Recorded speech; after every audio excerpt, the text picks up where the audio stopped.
Halo teman-teman, balik lagi sama kita di 13CH. Kalian boleh panggil 13CH atau 13 Channel, gak masalah, saya anak kalian aja. Nah, di video kali ini kita bakal buat sesuatu yang baru nih. Kita gak bakal jelasin tips and trick, atau kita gak bakal ngasih suatu penjelasan tentang perkuliahan, tapi kita bakal sharing session bareng teman-teman yang lain mengenai masa-masa perkuliahan kalian nih. Jadi kita sebelumnya udah kasih pertanyaan, kita udah sebar pertanyaan di Snapgram buat kalian jawab nih. Kalau kalian suka sama videonya, nanti jangan lupa like, terus kalian komen masih mau nggak dibukain sesi curhat kayak gini. Oke, langsung aja. Aku bakal bacain jawaban pertama. Sebenarnya jawabannya nggak satu. Ini jawabannya beberapa tapi mirip-mirip. Jadi itu ada, mau cerita kesulitan aku semasa kuliah. Sumpah ya, aku tuh bener-bener overwhelmed sama tugas-tugas yang gak ada berhentinya. Terus ada lagi, terus sekarang semester 3 agaknya berat banget, tiap hari rasanya mau nangis. Terus semester 3 tugasnya banyak banget. Ih, ini bener-bener banget. Kayak semester 3 tuh tugasnya tuh menumpuk gitu loh. Sebenarnya bukan menumpuk, cuman kayak setiap matkul tuh ada satu aja tugasnya. Jadi satu tambah satu setiap minggu, jadi kayak duar gitu, makin banyak, nggak ada habisnya gitu. Gak apa-apa, tetap semangat. Kita mahasiswa, kerjaan kita cuma belajar. Oke, selanjutnya ada, capek banget selama pandemi, glow down dan makin gak pede kalau mau ketemu offline. Aku sendiri relate ya, karena aku kerjanya tuh benar-benar cuma di depan komputer, ngerjain tugas, makan, tidur, main, kayak ngapa-ngapain tuh udah males gitu loh. Cuman gak apa-apa, tenang aja, kita masih punya 2 bulan untuk glow up. Siapa tahu emang masuknya tahun depan kan. Gak apa-apa, masih bisa diusahakan untuk glow up. Tungguin aja, mungkin siapa tahu ada tips glow up dengan 2 bulan di kita. Oke, selanjutnya itu, ini dia mau sharing cerita cintanya dia nih. Misi mau cerita pengalaman yang not so sedih dan kocak. Waktu semester 1 pernah naksir sama temen sekelas. Iya, pas kuliah online. Pas udah kenalan lebih jauh ternyata beda agama. Aku no comment ya. Kayak emang sebelumnya tidak dicari terlebih dahulu kah? Atau bagaimana teman-teman? Ya pokoknya sebelum pendekatan, sebelum PDKT mending cari tahu dulu ya agamanya. Menurut aku sih nggak usah ditanya yang kayak langsung kayak agama lo apa, kan nggak sopan ya. Jadi mending mungkin dicari tahu dari kayak semester 1 bisa ada kelas agama kan, kayak cari tahu aja, ih doi kelas agamanya apa nih. Ya kayak gitu deh, intinya dicari tahu dulu sebelum PDKT, mungkin saran dari aku. Oke, jadi di sini aku bakal lanjut bacain beberapa cerita yang udah masuk di aku. Ini udah ada beberapa, jadi ayo langsung aja kita baca. Yang pertama itu ada, kuliah online gak enak sih asli, stres sendiri, bingung sendiri, mau tanya temen juga bingung, soalnya belum kenal jadi sungkan. Nah, ini sebenarnya relate banget sih ya sama kita, apalagi yang maba-maba 2021 ini yang belum ketemu sama temen-temen online-nya secara langsung gitu. Itu bikin kita ngerasa sungkan tanya sama mereka, soalnya kan kita tanya lewat HP ya, lewat chat gitu. Nah, kita kan susah, kita nggak bakal tahu reaksi kayak apa yang mereka tunjukkan dari pertanyaan kita. Nah, ini emang benar-benar bikin kita ngerasa sungkan sih ya kadang. Oke, lanjut ke pertanyaan kedua. Cerita yang kedua ada kesulitan dapat support system. Gimana jawab pertanyaan yang sulit ini? Nah, mungkin emang hakikatnya kita sebagai manusia ya, kita pasti butuh orang lain buat ada di samping kita, mungkin buat semangatin kita atau apa gitu. Tapi kadang apa yang kita cari itu enggak kita temuin di orang lain gitu. Jadi menurut aku, kenapa enggak kita jadi apa yang kita cari ini buat diri kita sendiri, kayak jadiin tujuan kamu ke depannya, kayak cita-cita kamu apa sih yang bikin kamu masih bisa bertahan di sini, itu jadi support system kamu. Mungkin apa yang pengen kamu kasih ke keluarga, apa yang pengen kamu kasih ke orang-orang terdekat, atau sekedar nanti mau habis lulus kita main jalan-jalan kemana, pengen kerja di mana, atau pengen nonton konser atau apapun gitu, itu jadiin support system buat kita sendiri biar kita tetap bisa semangat jalanin di sini. Nah, lanjut ke cerita yang selanjutnya, itu ada kesulitan memahami materi karena nggak ada praktikum langsung offline gitu. Jadi mungkin ini emang relate banget sih ya sama teman-teman yang di kuliahnya itu ada kayak matkul-matkul yang harus melakukan praktikum gitu. Tapi sekarang karena kondisinya kayak gini, kita harus ngelakuin praktikum secara online. Sebenarnya aku juga kurang tahu sih ya praktikum online itu sistemnya kayak gimana, tapi aku sering dapat cerita dari teman-teman aku, praktikum online itu kayak mereka nonton video terus dengerin penjelasan aja, padahal di matkul itu sebenarnya mereka butuh untuk melakukan praktikum. Nah, ini pasti sulit banget sih buat teman-teman ngadepin praktikum online ini.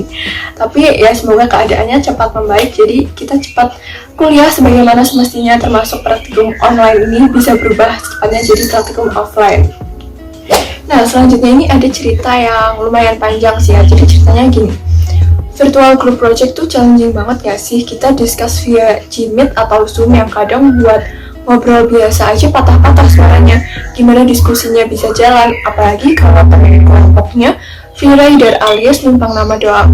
Di chat malah ghosting, bikin emosi tapi nggak bisa apa-apa. Nah, ini sebenarnya we face the same problem gitu. Jadi emang kita kayaknya semua bakal ngadepin ini sih. Kayak virtual group project itu emang susah banget, apalagi di waktu-waktu online kayak gini yang emang kita nggak bisa ketemu partner kita secara langsung. Nah, mungkin ini emang salah satu yang paling ngeselin sih ya. Emang kadang kalau kita ngechat di grup WhatsApp atau di grup lain itu nggak pernah dibalas, tapi story-nya mereka itu jalan terus gitu. Kadang kan ini bikin gemes sendiri gitu ya. Nah, mungkin ini emang harus dikurang-kurangin lah ya kayak gini, apalagi baru muncul waktu tugasnya udah selesai, terus nanti alasannya ada kesibukan di tempat lain atau apa gitu. Nah, padahal grup project ini kan tujuannya untuk meringankan beban, bukan buat melimpahkan beban ke orang lain. Jadi sebisa mungkin dikurang-kurangin biar kita tuh kerjasamanya enak lancar di sini. Jadi kita nggak membebankan beban kita ke orang lain. Oke, kita lanjutin ya. Kesel banget ketemu dosen yang kalau ngasih tugas nggak kira-kira. Ini sih kadang suka bikin emosi ya. Apalagi kalau misal deadline-nya itu mepet banget. Kadang sampai kayak pengen nangis gitu kan, saking mikirin tugas-tugas kayak gitu. Tugas-tugas yang menurut kita tuh kayak di luar batas kemampuan gitu kan.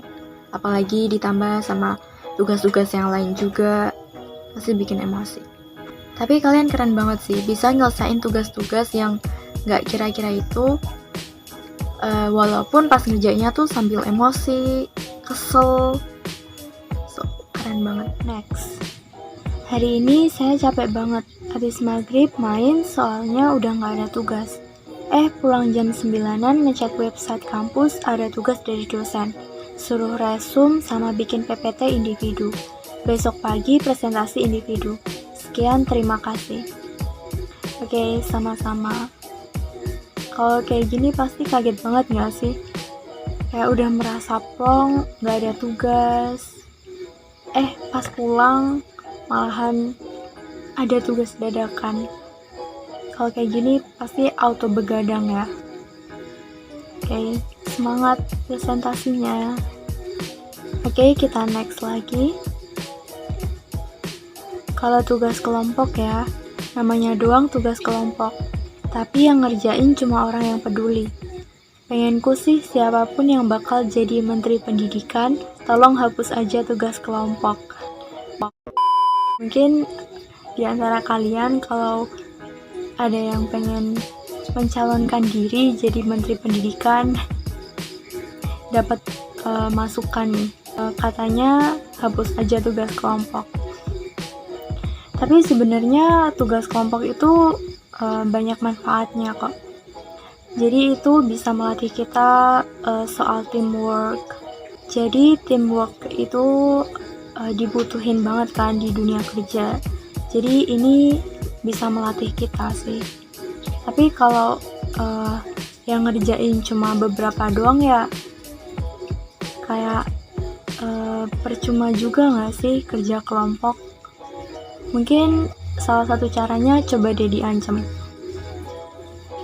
Kayak misal namanya gak dicantumin gitu. Mungkin bisa sedikit nyadarin mereka yang gak peduli sama tugas kelompok. Halo, aku bakalan lanjutin sesi curhat yang awalnya tadi. Oke, mulai. Kadang dosen sering marah-marah sama kesalahan kecil dalam buat tugas. Tugasnya banyak banget, ini banyak dialami juga ya. Terutama tugas banyak banget. Ya, ini harus butuh komunikasi dua arah sama dosennya. Kesalahan kecil sering marah-marah dosen. Sebenarnya ini marah-marah itu bukan konsep suatu dosen gak sih? Maksudnya gimana ya? Dosen itu kan berarti kan membimbing, memberikan contoh pada mahasiswa minimal. Dan marah terus dilampiasin ke mahasiswanya juga itu sebenarnya nggak baik juga kan ya. Mungkin ini harus ada komunikasi lagi. Terus cerita lucu pas kuliah, pernah telat 2 jam sampai di VC dosen. Wake. Sebenarnya kalau telat itu kayak udah biasa gitu loh, soalnya kita jadi mahasiswa tugasnya banyak banget, terus kita lebih suka ngerjain malam gitu kan, sampai malam jam 1 jam 2 baru tidur. Jadi nanti kalau kelas jam 7 ya rata-rata telat gitu. Tapi ini kalau telat 2 jam sebenarnya itu gak telat gak sih? Tapi udah ketinggalan mata pelajarannya gak sih? Tapi lebih lucunya dia di PC dosen sampai. Tapi ini juga ada baiknya, berarti dosen peduli gitu loh. Next. Kalau lagi kuliah pastiin buat off cam dan off mic ya. Jangan kayak temanku lupa off cam, lagi kumpul diriain satu kelas. Jadi biasanya kalau on cam sendiri kan jadi besar gitu layarnya. Terus tiba-tiba liatin satu kelas ngupil. Can relate. Oke, next. Kenapa sih ada konsep yang tanya dapat nilai? Kayak gitu malah adanya pertanyaan konyol hanya demi nilai. Sebenarnya ini bisa poin plus, bisa poin negatif juga sih. Soalnya gimana ya? Poin plusnya gini. Sebenarnya mahasiswa yang tanya konyol itu juga udah bisa diapresiasi karena mereka bertanya. Jadi mereka punya keaktifan untuk bertanya dan mau ngomong gitu kan. Sebenarnya kan ngomong itu kan juga masuk kepada kepercayaan diri. Jadi mahasiswa lebih aktif gitu kan. Tapi di sisi negatifnya emang mengurangi rasa kritis karena kan mereka cuma pengen dapat nilai aja, jadi nggak kritis gitu. Ya sebenarnya solusinya satu sih, ada diskusi aktif aja dari dosen ke mahasiswa, diajak diskusi. Tapi apakah mahasiswa mau? Deg-degan gitu malah nggak masuk, ada yang nggak masuk ke kelas. Aduh, emang sebenarnya ini ada plus ada negatifnya sih. Oke. Next. Cara agar fokus kuliah di saat pinggang kita jongkok. Nah ini nih karena kelas online jadi banyak duduk di depan laptop jadinya pegel. Kalau mau solusi instan ya menurut kita bisa pakai koyo gitu biar jadi kerasa enak dikit terus bisa jadi lebih fokus. Tapi kalau mau jangka panjang kita tuh butuh kayak perbaiki postur duduk kita gitu karena berpengaruh banget. Kalau postur duduknya tuh jelek jadi nantinya tuh kayak bisa jadi bikin badan begel-begel gitu. Jadi sebaiknya kalau kita mau lebih fokus buat kedepannya kita bisa perbaiki postur duduknya. Tapi kalau misal sakit pinggangnya tuh udah kayak beneran sakit banget gitu, terus baiknya pergi ke dokter biar tahu masalahnya apa, terus tahu obatnya gimana, cara biar gak sakit lagi gimana. Karena kesehatan tuh nomor 1 buat mahasiswa. Pokoknya kita harus tetap sehat. Next, ketiduran pas online kelas sampai gak sadar kelas selesai. Semua udah keluar gemit, tinggal aku sendirian. Ini relatable banget kayak waktu nyimak mid terus kita ngerasa kayak ngantuk terus akhirnya ketiduran. Nah gimana ya caranya? Menurut kita harus kayak atur jadwal biar tidur kita nggak kemalaman, biar kita bisa lebih fokus memahami materi waktu di mid gitu. Tapi kayaknya susah sih soalnya ya tugasnya banyak. But we have to try. Next, tugas banyak banget please. Iya aku juga sama ngerasa kayak gitu. Kayaknya relatable banget buat banyak anak ya. Tugas banyak banget. Kayak kapan sih selesai tugasnya? Aku juga ngerasa kayak gitu. Dan kita cuma bisa kerjain. Motivasi sama niat penting sih. biar kita bisa terus ngerjain tugas. Kadang kita mungkin juga butuh buat refreshing sejenak, kayak it's okay buat nggak mikirin tugas sementara gitu, biar pikiran kita lebih fresh. Terus nanti kalau udah, kita bisa dapat ide-ide bagus buat jawaban kita untuk tugas gitu. Next, nih ada satu dosen keyword kalau gak on cam langsung di-kick, gak menerima alasan apapun. Ya Allah, menurutku kalau gitu tuh harusnya tuh dosen itu bisa lebih pengertian ya, karena gak semua anak itu sialnya tuh bagus. Jadi harusnya kan bisa memahami kalau gak semua anak tuh di daerah yang sama yang sialnya bagus, ada yang sialnya jelek. Aku dulu juga waktu meet kadang kalau mau on cam itu susah soalnya sinyalnya jelek, jadi kadang nggak keluar gitu apa gambarnya. Jadi seharusnya dosen itu bisa lebih pengertian dan memahami struggle mahasiswa online yang mungkin daerah jaringan di daerahnya itu nggak bagus. Next, teman-teman kelas aku pada cinlok, gemes banget. Ini bisa juga ya kayak gitu. Ya tapi kita nggak tahu ya, jodoh bisa datang kapanpun dimanapun. Ya semoga tambah ageng aja deh waktu udah offline, bisa tambah lihat keuangan secara langsung, secara real gitu. Oke, jadi aku akan ngelanjutin ngelihat Q&A yang udah masuk di IG aku kemarin. Dan buat kali ini udah aku tulis di kertas, jadi ada sekitar 4 yang aku pilih, tapi kita akan pilih random, jadi mungkin 3 aja ya. So mari kita mulai.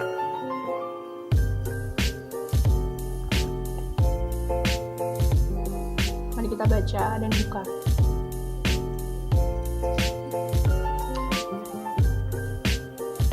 Oke, jadi ini dari salah satu teman aku, dia jawab gini, minggu ini padat banget sampai nggak ada waktu untuk me time. Ya jadi relate sih sebenarnya kalau misalnya seminggu tuh sangat padat gitu. Tapi kalau saran aku ya, untuk me time itu usahakan harus ada, meskipun curi-curi waktu, karena kamu itu penting.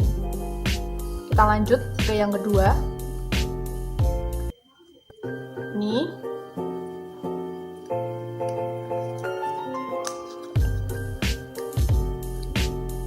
alhamdulillah ilmu tidak bertambah. Oke, ini mungkin orangnya cuma bercanda sih sebenarnya, dia mungkin humoris gitu, tapi di tengah kesulitannya itu dia masih sempat mengucap syukur gitu. Jadi ya berarti dia tetap belajar, meskipun mungkin ilmunya agak sulit terserap, tapi dia tetap mengucap syukur. Jadi ya mungkin dia udah baik-baik aja. Oke, so kita pilih satu lagi yang terakhir.